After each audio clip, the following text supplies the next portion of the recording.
Noite. Nós vamos começar com a leitura do livro Vinha de Luz, pelo Espírito Emmanuel Francisco Cândido Xavier, que foi escolhido aleatoriamente na página 119, intitulada Fariseus.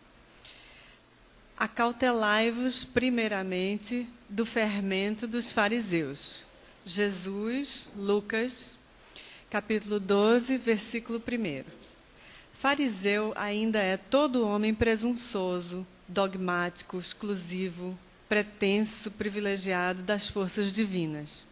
O orgulhoso, descendente dos doutores de Jerusalém, ainda vive, atravessa todas as organizações humanas, respira em todos os templos terrestres, acredita-se o herdeiro único da divina bondade. Nada aprecia, senão pelo prisma do orgulho pessoal. Traça programas caprichosos e intenta torcer as próprias leis universais, submetendo-as ao ponto de vista que espousou na sua escola ou no seu argumento sectarista. Jamais comparece ante a bênção do Senhor, na condição de alguém que se converteu em instrumento de seus amorosos desígnios, mas como crente orgulhoso, cheio de propósitos individualistas, declarando-se detentor de considerações especiais. Os aprendizes fiéis necessitam acautelar-se contra o levedo de tais enfermos do espírito. Toda ideia opera fermentações mentais. Certamente que o mestre não determinou a morte dos fariseus, mas recomendou cautela em se tratando da influenciação deles. Exigências farisaicas constituem perigosas moléstias da alma. Urge auxiliar o doente e extinguir a enfermidade. Todavia, não conseguiremos a realização, provocando tumultos, e sim usando a cautela na antiga recomendação de vigilância. Quem gostaria de fazer a prece?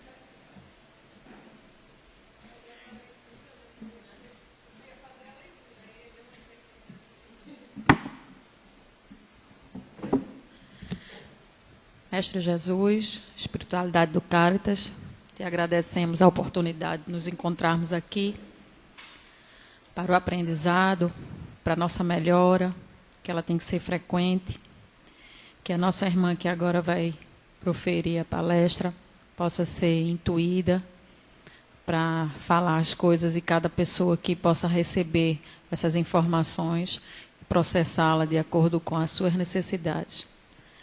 Lembrar sempre de agradecer, lembrar sempre da máxima em tudo dar graça, para que a gente consiga seguir nesse caminho, sabendo que nada é por acaso, que é necessário a gente estar no momento certo e na hora certa para essa melhora, para essa lei do progresso, que assim seja.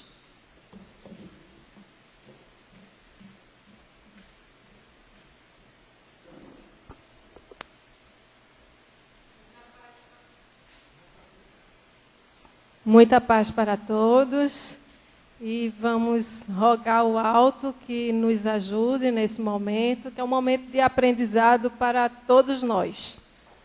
Tínhamos dúvidas, não é, sobre o tema que iríamos abordar, mas eu diria assim, pedindo licença a todos, que esse tema foi inclusive pensando muito em mim, no momento atual que eu estou atravessando. Por quê?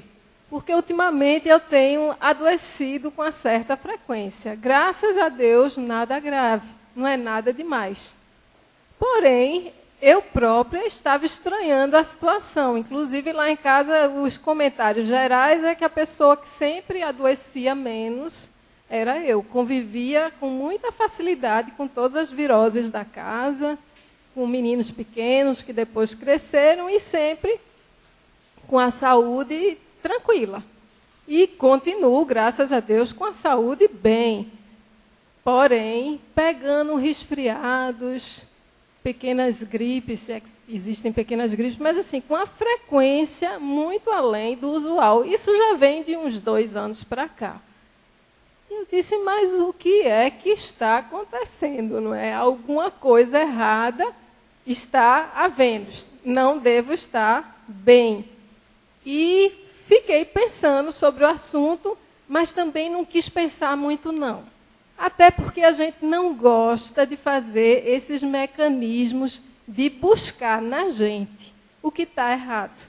A conduta mais usual nossa é querer atribuir ao outro ou às circunstâncias externas aquilo que, na realidade, teria de ser processado por nós próprios, porque faz parte de como enxergamos os problemas, como estão as nossas atitudes ou a nossa própria visão de mundo.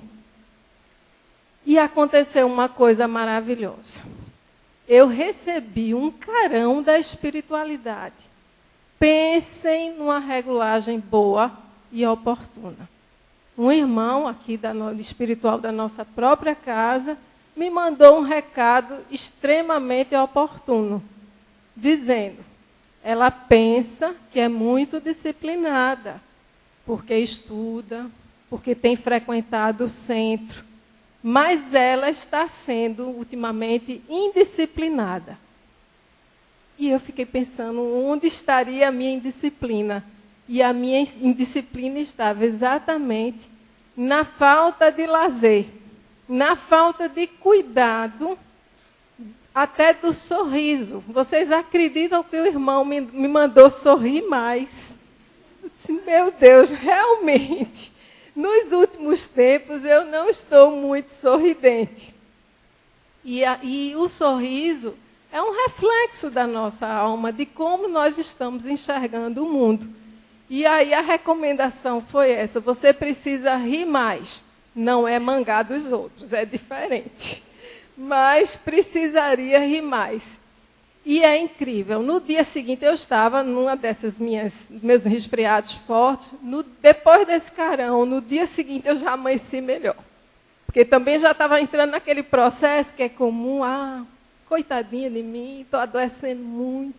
Estou com tantas atribuições, tantas atribulações. Não. Não é essa a postura diante da vida. Por isso que eu achei assim um carão extremamente oportuno e cuidei logo de melhorar. Então, hoje, essa conversa, que não é propriamente uma palestra, é mais uma conversa, é para a gente refletir juntos e olhar dentro da codificação e das obras complementares o que seria a verdadeira cura. O que é saúde legítima? Seria a saúde do corpo? Ou seria algo mais integral? Até porque a Organização Mundial de Saúde, desde a Carta de Princípios, logo após a Segunda Guerra Mundial, estabeleceu que saúde é o bem-estar físico, orgânico, mental e social. E o social aí entra, inclusive, a questão socioeconômica. E aí eu também comecei já a pensar mil coisas, porque eu disse, meu Deus, o nosso país e outros estão muito piores do que o nosso, né? Mas o nosso está atravessando uma fase de ebulição, as pessoas extremamente inquietas, posições muito polarizadas. Tudo isso também vai mexer com a saúde das pessoas, se a gente se permitir isso. Então, vamos dar uma olhadinha aqui no que é que a codificação nos traz, no que é que os espíritos nos orientam, inclusive e preponderantemente Joana de Ângeles, né? Peguei para esse estudo de hoje, essencialmente, 2 livros. Um, que eu gosto muito, O Homem Integral, porque vai dar justamente uma visão bem geral do ser humano, e vários capítulos interessantíssimos, e esse também de Joana de Ângeles, O Despertar do Espírito. Então, a palestra é conversa nossa, não é? Palestra quer dizer também conversa. Então, poderíamos até usar esse termo também no sentido não de uma pessoa dando uma aula, proferindo uma conferência, mas de uma pessoa palestrando, ou seja, conversando.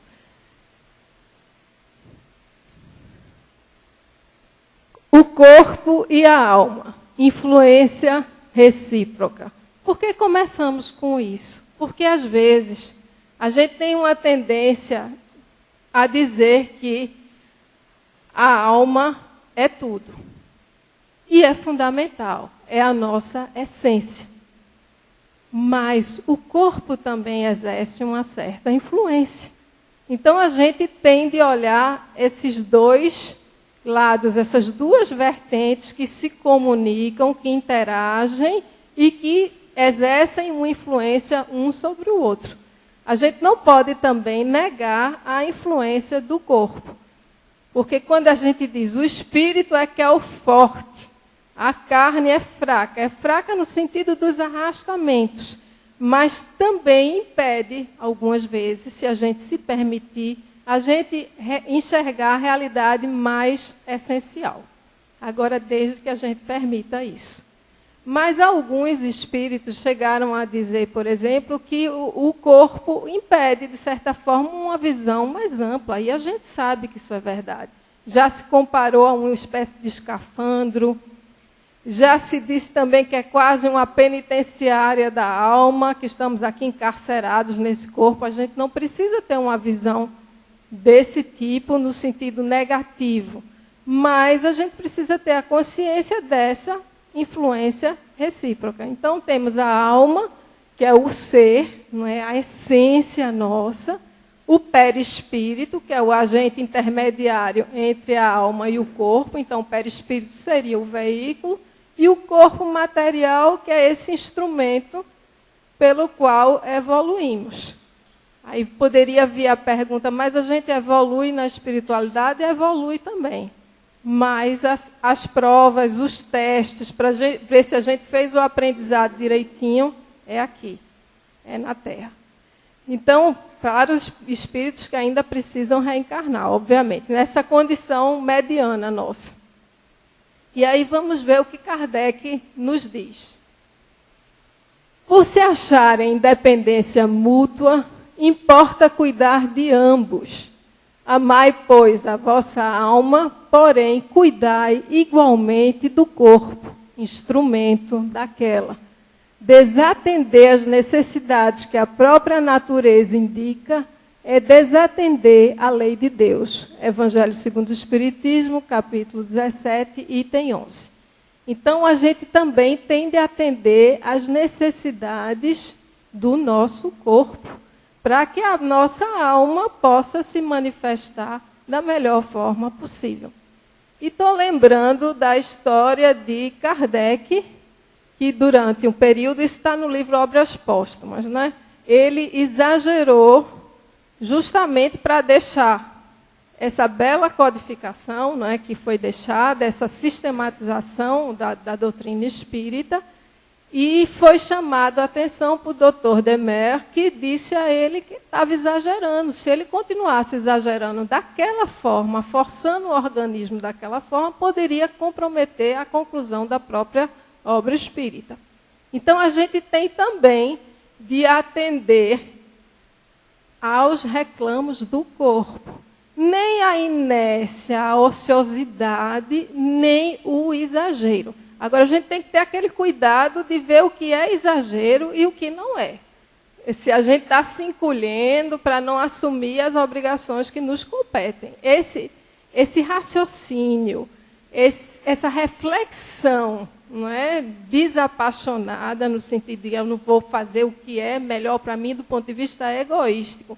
Mas a gente tem que olhar e dizer até que ponto eu posso ir. Não é? Nem o excesso, nem a escassez.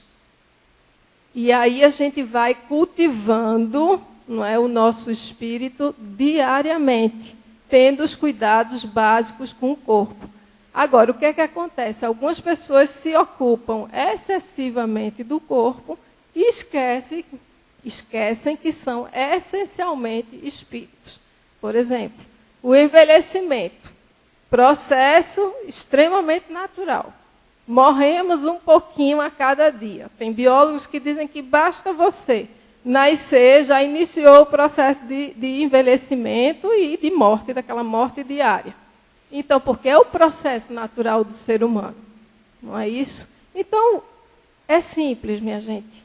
Vamos saber que somos espíritos, agir como espíritos que somos, não nos reduzimos à matéria, mas também cuidar dessa matéria que é instrumento do espírito.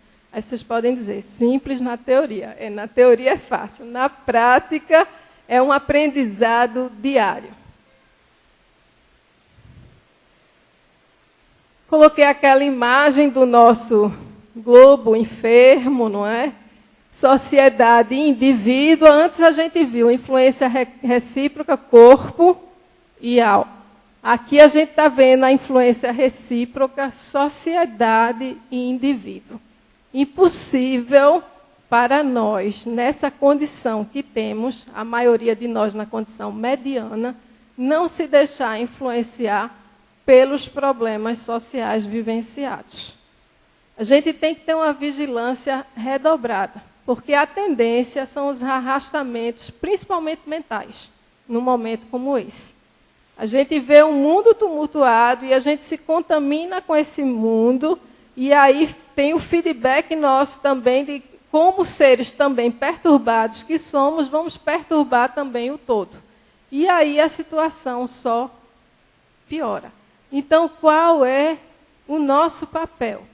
Agora que a gente começa a dar os primeiros passos, compreendendo uma perspectiva que é de pacificação, não é? Agora a pacificação começa em mim, a gente tentar fazer pelo menos a nossa parte. Isso não quer dizer que a gente não venha exercer a nossa cidadania, não é isso. Cada um sabe o que deve fazer, o que acredita, suas crenças, seus valores. É a gente agir sempre com respeito em relação ao outro. Nessa fase mesmo, quantas amizades a gente vê se desfazendo por questões políticas, partidárias, eu diria. A questão partidária é mais forte, não é? O homem não pode deixar de ter a visão política, mas a coisa partidária é muito arraigada. Você sabe muitas vezes que o outro, inclusive, é uma pessoa que ostenta bons valores, mas porque está defendendo o lado X ou o lado Y, você já olha com prevenção.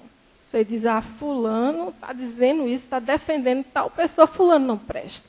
E você a vida toda conheceu aquela pessoa, foi seu amigo, como é que de repente passa a não prestar desse jeito? Então a gente, nessa fase, tem que ter um cuidado enorme de olhar o outro com respeito.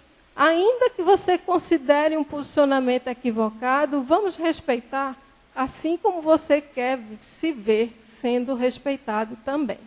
Então, isso é importante no período que a gente está vivenciando. E aqui a gente vem com a lição de Joana de Ângeles, que ela lembra também o próprio período que faz parte de transição.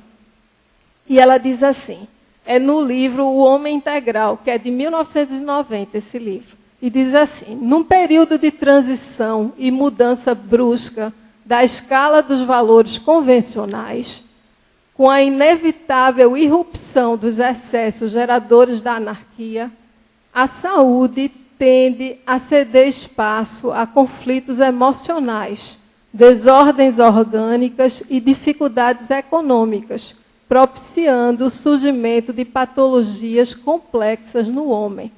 A sociedade enferma perturba-o e este, desajustado, piora o estado geral do grupo. Então, é natural que hoje, a gente até imagina assim, tem mais gente doente do que antes. Vocês não percebem isso? A quantidade de depressão, a quantidade de pessoas que estão se suicidando é crescente. Isso se deve a quê? A própria sociedade que está adoecida. Mais na frente a gente vai ver as causas dessa doença. Porque é muita síndrome de pânico, são 1000 situações por conta de uma sociedade que está muito enferma. E o indivíduo não está conseguindo se blindar para resistir a essa corrente geral de enfermidade. É um momento difícil de transição. Toda transição implica ruptura. E essas rupturas entendem, não é? Mas só com o tempo há um processo de adaptação. Mas daqui que venha essa adaptação, há um período de sofrimento. E é um sofrimento coletivo. Então vamos ver o que é que os espíritos têm a nos ajudar, a nos lembrar. Antes de passar para esse outro slide, eu estava me lembrando aqui que nas aulas que assistia de Sociologia, se falava muito na questão da competição e da cooperação. E hoje a gente está vendo uma sociedade muito marcada pela competição. Aí é claro que a competição, às vezes, ela é necessária. Por exemplo, um concurso público para evitar um mal maior. Às vezes uma pequena guerra para evitar uma guerra maior. Mas, assim, de uma maneira geral, a competição ela tende a afastar as pessoas umas das outras. E isso é ruim para uma sociedade, porque uma sociedade, para ser sadia, ela tem que ser uma sociedade cooperativa. Em linguagens evangélicas, estaríamos falando da fraternidade, não é? E é o que temos visto pouco, porque é como se todos estivéssemos assim meio ressabiados, meio desconfiados, na defensiva, como está dizendo Isabel. Então, é um momento difícil, é um momento crítico. Aí é um momento também onde as doenças campeiam, se alastram. Porque o ser humano anda mais triste, não é? Anda mais desconfiado. Então, tudo isso faz mal. Mas a gente pode reverter esse quadro? Pode. Doenças e passado. Isso aqui é para a gente estar dando um passeiozinho. O homem, herdeiro de si mesmo. E peguei essa frase de Divaldo, de uma palestra dele, sobre o assunto era saúde, e ele diz assim: reencarnaremos com os equipamentos que nós mesmos construímos.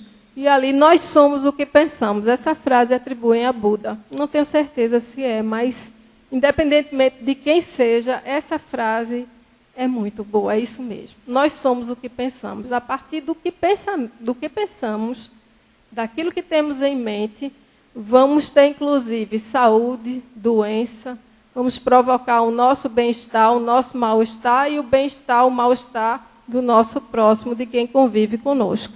E não vamos atribuir as nossas doenças a castigo divino, porque Deus é amor, é misericórdia. O que existe é a lei de causa e efeito. Quem modela os nossos corpos, inclusive, que trazemos hoje, somos nós mesmos. Fruto do quê? Das experiências vivenciadas, do que fizemos da nossa vida. Porque a matriz do corpo, o que vai formar, o que vai forjar o nosso corpo material, é o corpo espiritual, o perispírito, onde estão arquivados justamente aquilo que fomos, aquilo que fizemos, que na realidade é aquilo que somos. Porque o homem ele é um viajante do tempo e do espaço, né, nas diversas migrações, em corpos diferentes, mas é ele ali, é o ser, habitando temporariamente em um corpo material. E nessas várias existências são muitos corpos. São muitas personas, como diz nossa amiga, tanto Ângela quanto Nani Mendonça, né, são as nossas máscaras necessárias, não é, para a convivência social, mas a persona não somos nós. Nós somos aquele eu interior, aquele eu mais profundo que precisa ser descoberto. E não precisa ser descoberto pelo outro, não. Precisa ser descoberto fundamentalmente por nós próprios. E é dessa viagem que a gente tem muito medo. Aquela imagem ali daquela água meio revolta não foi à toa. E aí vamos ver o que diz Joana de Anjos, também no Homem Integral. Diz assim, somente, essa frase é bem conhecida, não é dela, por isso que colocou entre aspas, somente há doenças porque há doentes. Isto é, a doença é um efeito de distúrbios profundos no campo da energia pensante ou espírito. Então, tudo vem do nosso espírito, do que pensamos, do que somos essencialmente. As suas resistências ou carências orgânicas resultam dos processos da organização molecular dos equipamentos de que se serve, produzidos pela ação da necessidade pensante. O psicossoma, o perispírito, ou corpo espiritual, organiza o soma, que é o corpo, necessário à viagem breve no tempo, para a individualidade espiritual. As doenças orgânicas se instalam em decorrência das necessidades kármicas que lhes são inerentes, convocando o ser a reflexões e reformulações morais proporcionadoras do reequilíbrio. Então, aqui a gente tem a chave para compreender, inclusive porque nascemos com corpos materiais mais debilitados em umas áreas do que em outras. Alguns nascem, inclusive, gozando de uma excelente saúde em termos relativos. Outros não. Por quê? Porque como não temos uma única existência, nós trazemos na nossa matriz essas marcas de outras encarnações. E essa matriz, que é o perispírito, é que vai modelar, né, vai forjar o corpo material. Então, não tem castigo, nós é que somos os artífices de nós mesmos. O homem é herdeiro de si próprio.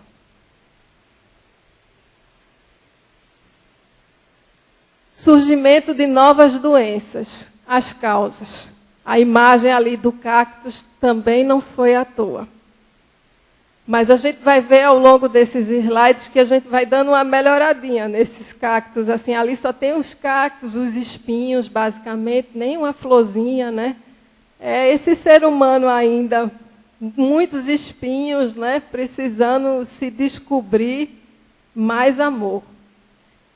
E também, Joana de Anjos, no mesmo livro, diz o seguinte: à medida que a ciência se equipa e soluciona patologias graves, criando terapias preventivas e proporcionando recursos curativos de valor, surgem novas doenças que passam a constituir-se tremendos desafios. Isto se dá porque a evolução tecnológica e científica da sociedade não se apresenta em igual correspondência o mecanismo de conquistas morais. O homem conquista o exterior e perde-se interiormente. No inevitável conflito que se estabelece, comodidade e prazer, sem harmonia interna nem plenitude, desconecta os centros de equilíbrio e abre-se favoravelmente a agentes agressores novos, aos quais dá vida e que lhe desorganizam os arquipélagos celulares. Então, o que é que isso quer dizer, resumidamente? É que a ciência progride, descobre a cura para algumas doenças que existiam, e o ser humano, porque não faz essa viagem, esse mergulho nele próprio, dos valores morais, vai ser alvo de novas doenças. E aí acontece o quê? O lamentável descompasso. Porque não há, paralelamente à descoberta científica, o avanço moral na proporção do avanço científico. É esse descompasso que tem causado o surgimento de outras patologias. E é interessante que o Espiritismo nos recomenda o quê? Espíritas, amai-vos, eis o primeiro mandamento. Espíritas, instruí-vos, eis o segundo. Então, são as duas asas. A gente tem de avançar nesses dois campos. E a sociedade moderna tem avançado mais na parte científica do que na parte moral. Moral, a gente ainda está deixando muito a desejar. Enquanto a gente não resolver esse outro lado, o ser humano vai se desequilibrar. E pelos próprios pensamentos, ele desequilibra o próprio corpo físico. Ele vai, se ele pensa o bem, ele vai melhorar o sistema imunológico dele. Se ele pensa o mal, se ele se sente mal, se ele faz mal aos outros, ele vai desorganizar o organismo lançando toxinas que vão piorar o sistema imunológico. Então, aí, o amor é saúde. O amor de verdade, não é o amor-paixão, mas o amor-saúde traz justamente a plenitude para o ser. E onde há plenitude, não há espaço para doenças. O que a doença quer nos dizer? Continuamos ainda nos cactos ali, meio feinhos, né? Cheio de espinho, nas florezinhas por perto. O que será que a doença quer nos dizer? Que alguma coisa está errada, né? Isso é óbvio. Se eu trago doenças do passado, eu já nasci com um corpo físico comprometido, de uma maneira geral, é porque eu estou com esse corpo que foi marcado no perispírito para que tivesse alguma problemática ou problemáticas específicas. Mas a gente não pode também dizer que isso acontece sempre. Eu vou fazer a ressalva que eu já fiz outro dia, nem sempre é isso que a gente está pensando. Olha uma pessoa com uma deficiência grave, digamos assim. Aí a tendência nossa é dizer, essa pessoa deve ter aprontado muita na outra encarnação. Não necessariamente é assim. Não é? Pode ser simplesmente que essa pessoa tenha pedido para vir com esse tipo de deficiência porque quer dar até um saltozinho evolutivo. Não há problema nenhum, porque algumas experiências, elas ajudam você a ter uma visão diferenciada do mundo. Então, não vamos fazer esses julgamentos apressados. Aliás, o ideal é a gente não se arvorar em fazer julgamento, porque a gente não sabe o que se passa no íntimo do outro, a gente não sabe a história de vida, mal sabe dessa encarnação, quanto mais de outros. Então, simplesmente nos recolhamos a nossa insignificância e deixe a Deus e a espiritualidade maior que ajude. Se quisermos fazer algo pelo outro, podemos fazer, podemos ajudar, podemos tentar minimizar os sofrimentos, se não diretamente, podemos fazer através de preces. A oração tanto é importante para a própria pessoa que faz a oração por restabelecimento da saúde, como também as pessoas que se predispõem a orar por outros que estão doentes, também ajuda.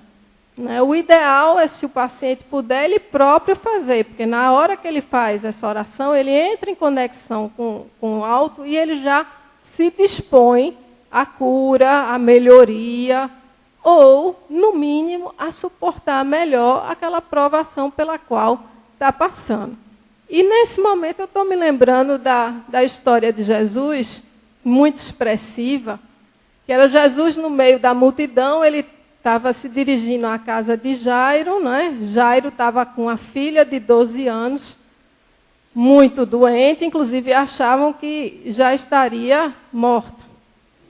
Mas antes de chegar lá, Jesus, no meio da multidão, uma mulher toca, não é, nas vestes de Jesus, e a mulher hemorraíça, aquela mulher que sangrava incessantemente há 12 anos, isso está nos evangelhos, está no de Marcos, está em outros evangelhos também, e Jesus, inclusive, percebe, porque dele saiu um magnetismo, um fluido de Jesus, ele percebeu que alguém o tinha tocado.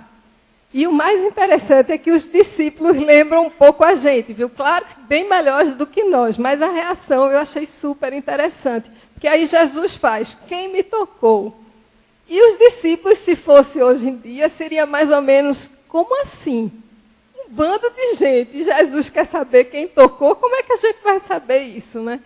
E aí a mulher, né, essa hemorraíça, meio temerosa, envergonhada, ela se apresenta e diz, Senhor, fui eu que toquei e estou me sentindo bem, estou me sentindo curada. E o que é que Jesus diz? A tua fé te curou. Não é? Então, esse movimento nosso de buscar ajuda é fundamental.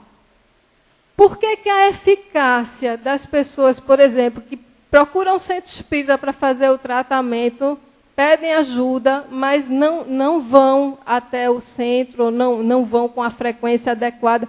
Por que isso não funciona tão bem? Porque esse movimento da pessoa de buscar esse auxílio é importantíssimo. Jesus disse: vinde a mim, todos vós que estáis cansados em sofrer, e eu vos aliviarei. Mas ele pediu que a gente fizesse esse movimento: vinde a mim. Não é? Faça a sua parte também.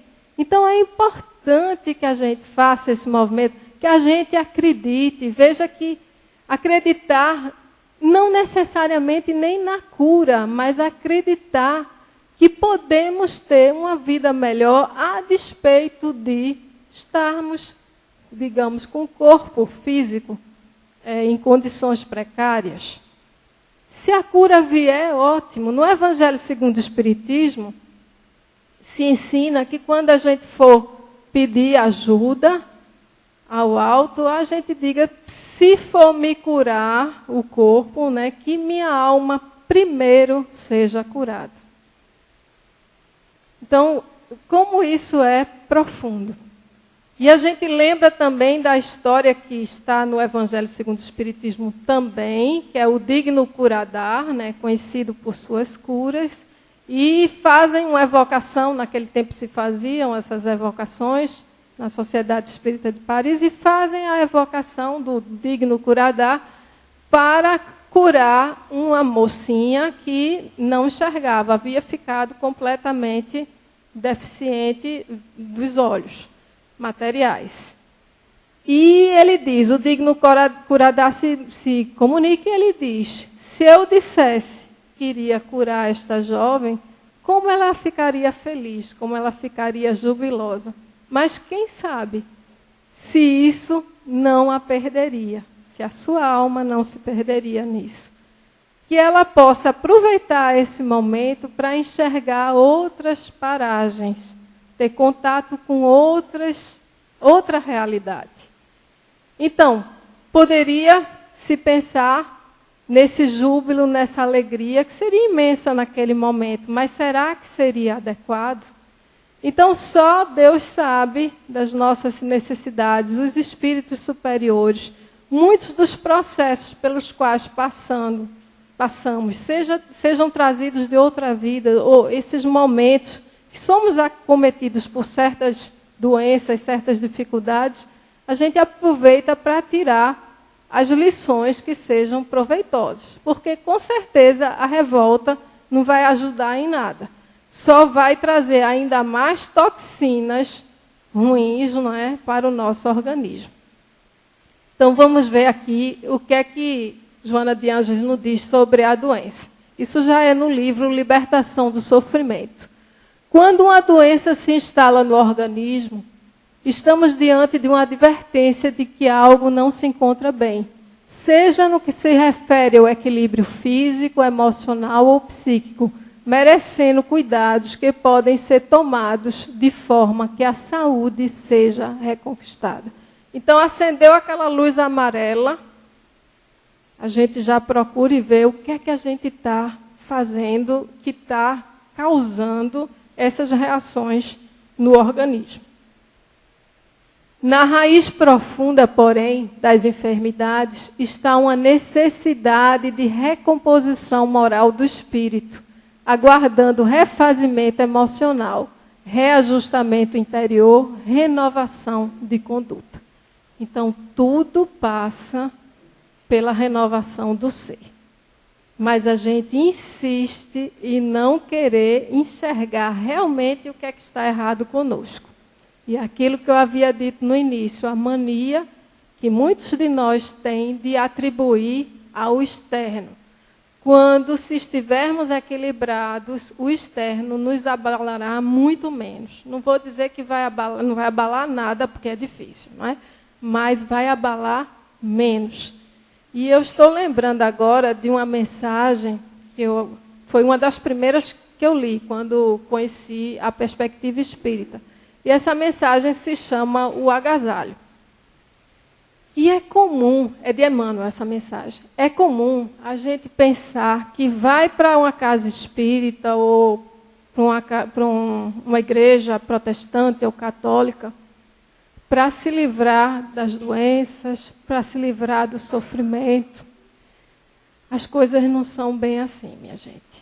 A gente vai para se iluminar, inclusive para aprender a lidar com as dificuldades da vida, porque ninguém vai escapar de, num momento ou no outro, ter de enfrentar as provas que se fizerem necessárias para o nosso crescimento. Mas ser feliz ou infeliz, independentemente de doenças ou de turbulências na vida, é uma opção de cada um. E aqui, hoje, quando eu estava pensando, refletindo sobre o tema, né, eu me lembrei de uma conhecida minha, a Bel até conheceu também. Estudamos juntas na faculdade, ela era da turma da noite, eu era da manhã, mas vez por outra nos encontrávamos, até porque eu paguei algumas disciplinas à noite. E ela depois foi juíza, uma pessoa muito interessante, mas depois de formada eu tive muito pouco contato com ela, até que um dia eu fui procurada por uma professora da Federal, uma professora de Sociologia, porque uma aluna do doutorado estava precisando fazer umas entrevistas com algumas juízas mulheres, ter acesso a alguns autos, e precisava desse canal para ter justamente condições de fazer a pesquisa.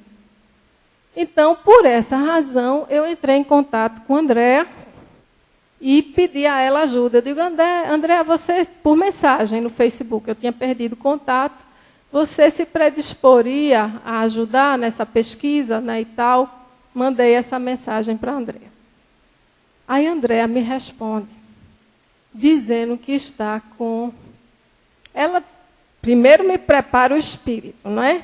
Mas aí, no meio da mensagem, ela me diz que está com um tumor enorme. Pensava, ela estava tossindo muito, pensava que era tuberculose, mas, na realidade, ela estava com um tumor enorme, de mais de 7 centímetros, e tinha ido para São Paulo, ela daqui de Pernambuco, tinha ido para São Paulo justamente porque aqui tinham considerado inoperável esse tumor, né?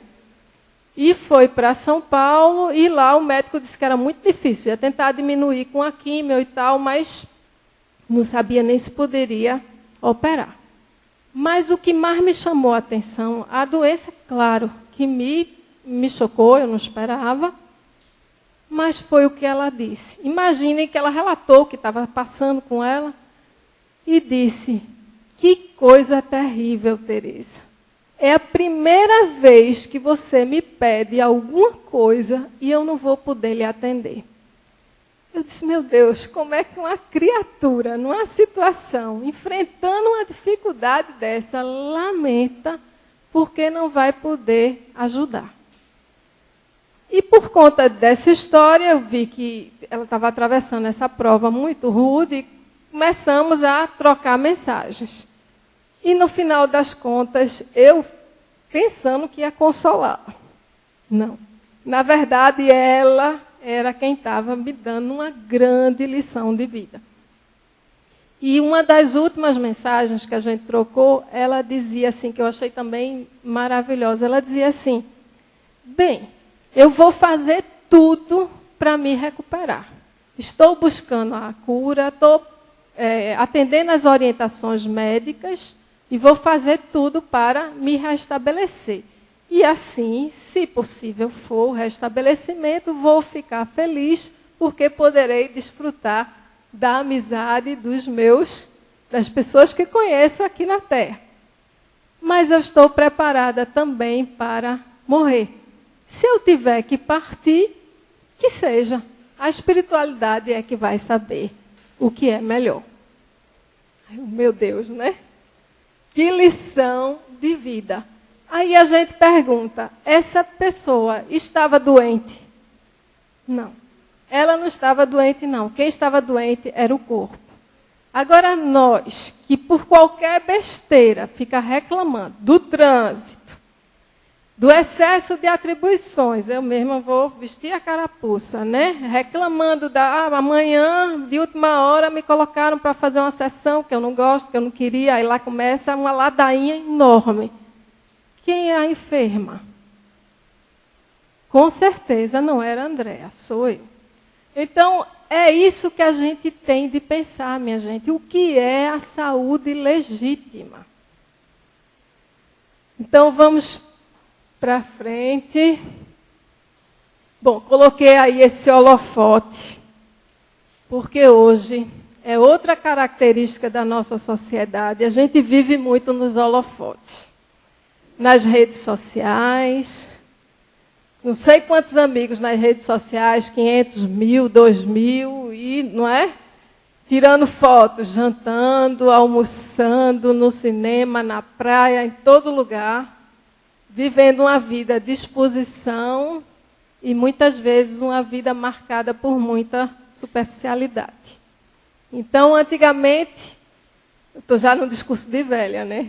Antigamente a gente tinha menos amigos virtuais e mais amigos que a gente parava, olhava no olho e conversava. Porque hoje também a gente vive dizendo, eu não tenho tempo para parar, eu não tenho tempo para conversar, eu não tenho tempo para ouvir o outro, eu não tenho tempo nem para me ouvir, porque muitas vezes eu nem paro para pensar no que eu estou fazendo ou deixando de fazer, então é complicado. Então Bauman, que é um sociólogo, então ele mora, eu acho que é polonês, ele é radicado em Londres, mas ele é polonês. E ele fala, né, eu acho que muita gente já ouviu falar da história do amor líquido, né, e dessa modernidade líquida, em contraposição ao que é sólido, aquilo que é estável, aquilo é durável. Então ele diz em relação às amizades também, a gente descarta com muita facilidade. Até porque tem essa opção, não precisa nem olhar para o outro, né? Então, alguém fez alguma coisa que a gente não gostou, a gente exclui, a gente deixa de seguir e está tudo resolvido.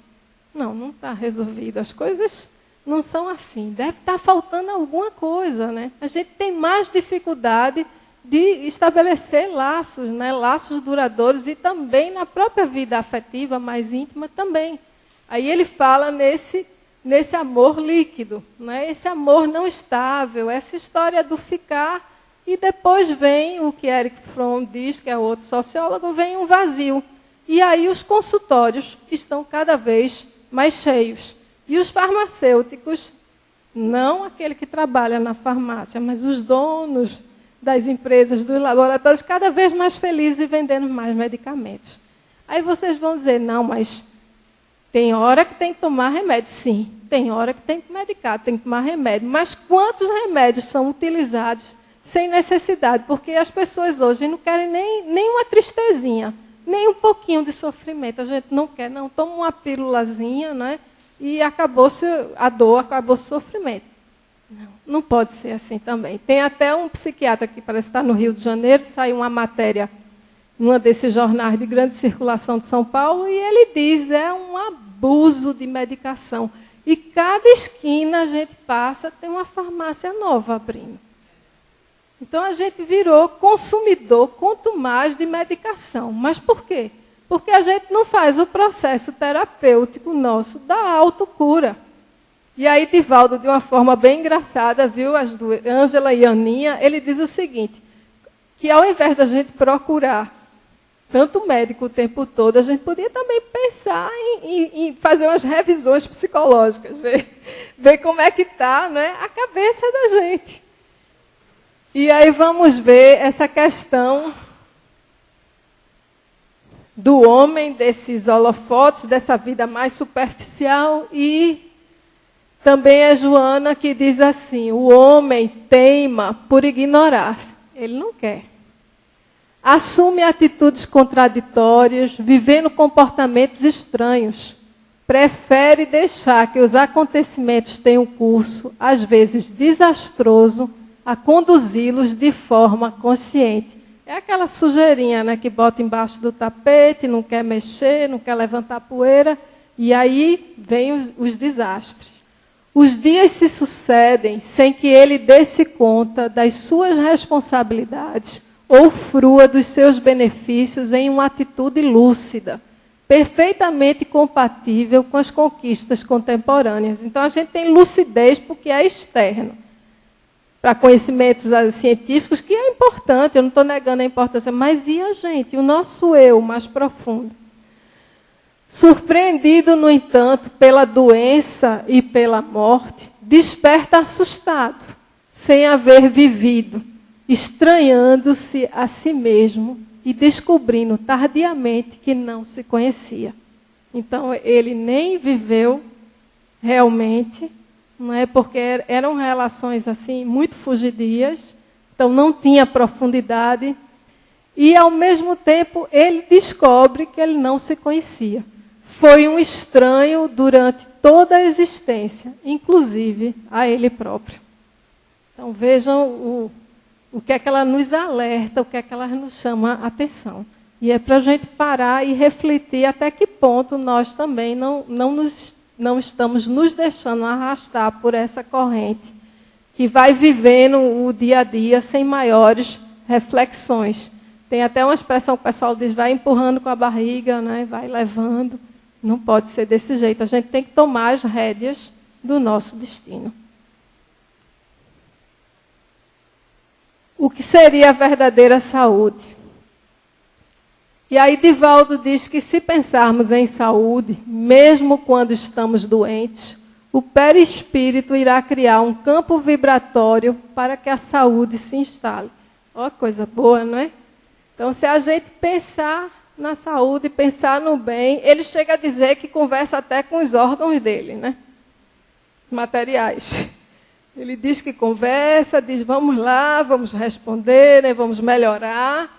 E é muito interessante, a gente pensa até um pouco em tom de brincadeira, mas a mente controla muita coisa. Então, se a gente quiser ter saúde, claro, tudo se resume a amor, em uma palavra. A gente está de bem com a vida em relação ao outro, em relação a nós mesmos.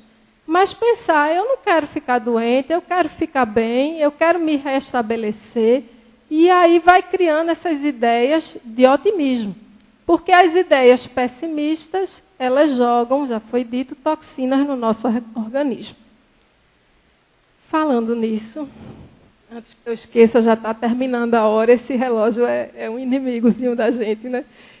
E foi feita uma pesquisa, é Divaldo quem conta, foi feita uma pesquisa na Universidade da Califórnia, uma pesquisa super interessante, viu, Bia? Preste atenção a ela. E essa pesquisa dizia assim, foi feita da seguinte forma, pegaram doentes terminais de câncer e pessoas com AIDS, né, que tem um sistema imunológico bem deprimido, né, bem deficitário, e colocaram numa sala pequena de projeção de cinema e passaram filmes bem leves, para rir mesmo, tipo Três Patetas, os mais leves de Chaplin. E as pessoas deram gargalhadas, e aquele foi um momento de distensionar, de muita animação e tal. Mediram, no final da sessão, pela saliva, como é que estava a imunoglobulina, que justamente ajuda no combate aos resfriados, às enxaquecas. E descobriram que a taxa de imunoglobulina estava bem alta.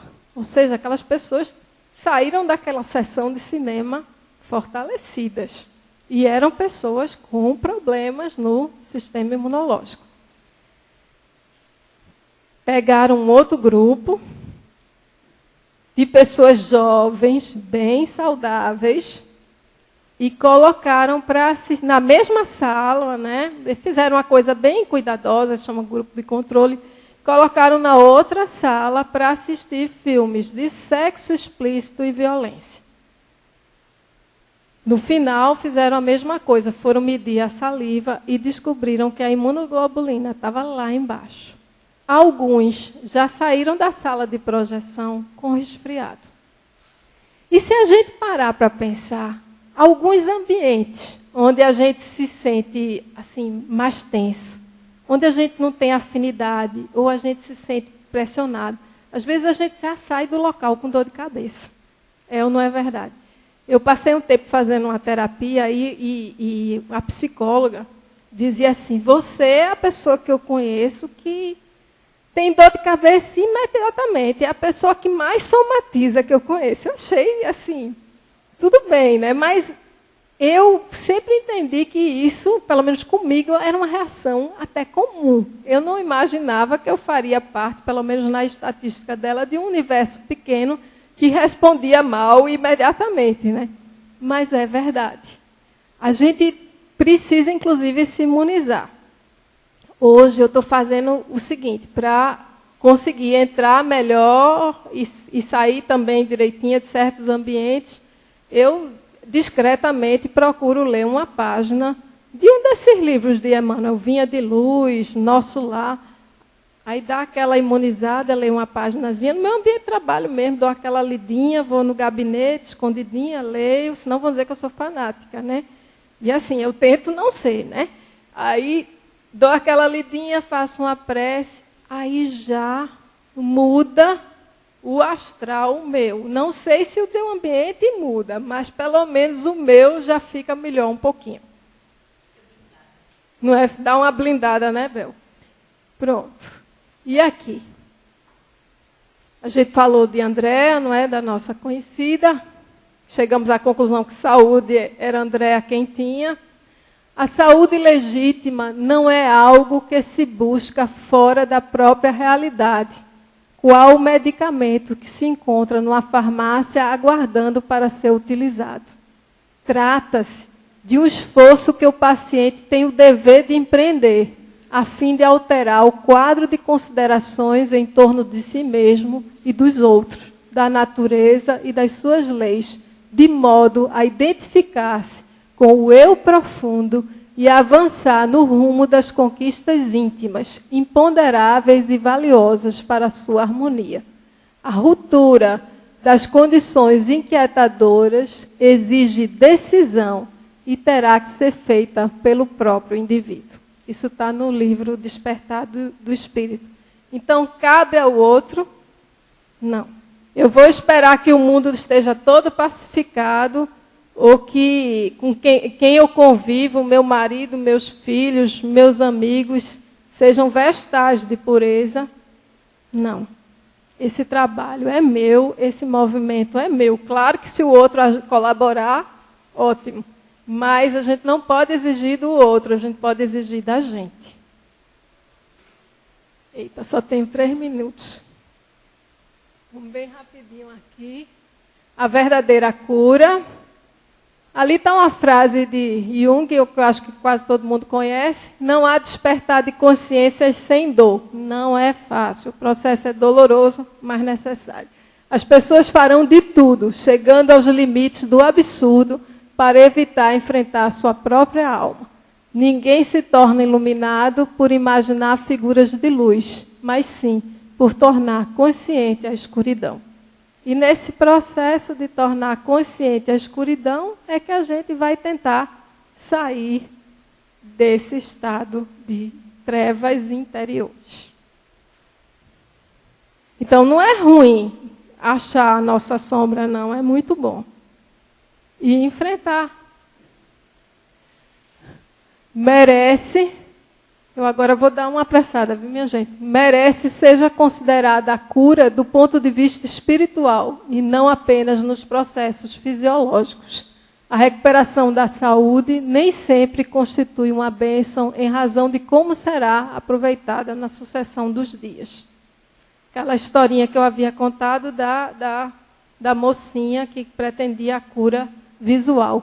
A cura real somente pode ser considerada quando o indivíduo retira proveitos demorados da experiência vivida, formulando programas de saúde que se constituam impedimentos à instalação de novos desajustes. Então, uma enfermidade de longo curso, por exemplo, que tira a gente de circuito um período, o que é que a gente deve fazer com ela? Aproveitar. Tirar as lições que ela pode nos oferecer e não nos revoltar. Porque se a gente revoltar, a gente não tirou nenhum proveito. Mais na frente, ninguém sabe quando vem outra para ver se ensina. Para que essa finalidade seja alcançada, mister se faz que se haja conseguido entender a mensagem subliminal do desconforto experienciado, significando a fragilidade do corpo e a indestrutibilidade do espírito, a vacuidade de muitos prazeres e o valor de outras conquistas que proporcionam bem-estar e alegria de viver. Então, no mínimo, a primeira lição que a gente tira é que esse corpo físico, né, que se desgasta, não somos nós. A nossa essência é só uma vestimenta que a gente está utilizando. A nossa essência é justamente esse eu profundo que a gente não quer enxergar. Isso é um empréstimo que vai ficar aqui pela terra mesmo, né, e vai se transformar, não é? Não é? E que, preferentemente, que a gente não fique colado no corpo, né, quando estiver desencarnando. O papai já olhou para mim horrorizado, não foi? O mais importante é a postura diante da vida. Se empenhar no bem, na saúde moral. Pronto, ali a gente já viu. Isso aqui também. E o papel do psicoterapeuta. Será que ele pode resolver a vida da gente? Não. O seu psicoterapeuta é alguém que lhe ensina um método que demitiza, né, desmistifica os impedimentos, que o conduz ao encontro de todos os recursos que possui e permanecem esquecidos. Porque a gente tem dentro de nós as soluções. O terapeuta vai só ajudar. O trabalho, porém, é pessoal e intransferível, exigindo interesse consciente e pleno pela conquista da harmonia, antegozando passo a passo a alegria de cada degrau conquistado e daqueles que deverão ser vencidos. Bom, já extrapolei ali, vamos encerrar. Iríamos encerrar com uma poesia muito interessante de Augusto dos Anjos, que na Terra foi existencialista, mas no mundo espiritual ele nos dá uma bela lição. Mas eu acho que não dá tempo não, né? Dá tempo de ler a última. Eu achei tão interessante porque... um pouquinho, né? Ele se dirige, olha o nome, aos fracos de vontade. Quem são esses fracos de vontade? Todos nós. E ele diz assim, homem, levanta o véu do teu futuro, troca o prazer sensualista e obscuro pelo conhecimento da verdade. Foge do escuro ergástulo do mundo, da escura prisão do mundo, e abandona o desejo moribundo pelo poder da tua divindade. E onde é que está esculpida a lei de Deus? Dentro de nós. Teu corpo é todo um orbe grande e vasto. Livra-o do mal onífero, daquele mal aromático, né? A porta larga, nefasto. Agora, como é que a gente vai se livrar? Com a espada resplendente da virtude. Que o sol da tua mente, eterno, esplenda, dando a teu mundo a mágica oferenda da alegria em divina plenitude. Olha a terapia da alegria. Deixa o conjunto de ancestralidades da carne, o eterno símbolo do Hades, o Hades, o Deus da morte, onde o espírito clama, sofre e chora. Deixa que as tuas glândulas do pranto te salvem do cadinho sacrossanto, da lágrima pungente e redentora. O sofrimento nos libertando, né? Se bem aproveitado. Mas, sobretudo, observa o pensamento. Fonte da força e altíssimo elemento em que toda molécula se cria. Da existência ele faz sepulcro abjeto, ou jardim luminoso e predileto, de arcangélicas flores de harmonia. Ouve-te sempre a ronda do mistério, mas faze de tua alma um grande império de beleza, de paz e de saúde. Que as tuas agregações moleculares vivam livres de todos os pesares, com os tônicos sagrados da virtude. Tua vontade esclarecida e forte triunfará das angústias e da morte, além dos planos tristes da matéria. Mas a tua vontade enfraquecida é a meretriz no báratro da vida, amarrada no catre da miséria. Então, é uma lição maravilhosa. O estilo, isso já foi desencarnado, psicografia de Chico, mas quem conhecia a obra de Augusto dos Anjos vê que o estilo é completamente mantido. Hoje é apenas uma visão do mundo espiritual e nos traz essa visão de corpo, de saúde, de alma e de terapia também. Então, vamos agradecer a Deus por tudo que nos foi oferecido e que nos tem sido oferecido diariamente, tanto os bons momentos, quanto os maus também, que nos servem de lições preciosas. E vamos pedir a Aninha para fazer a prece. Vem, Aninha.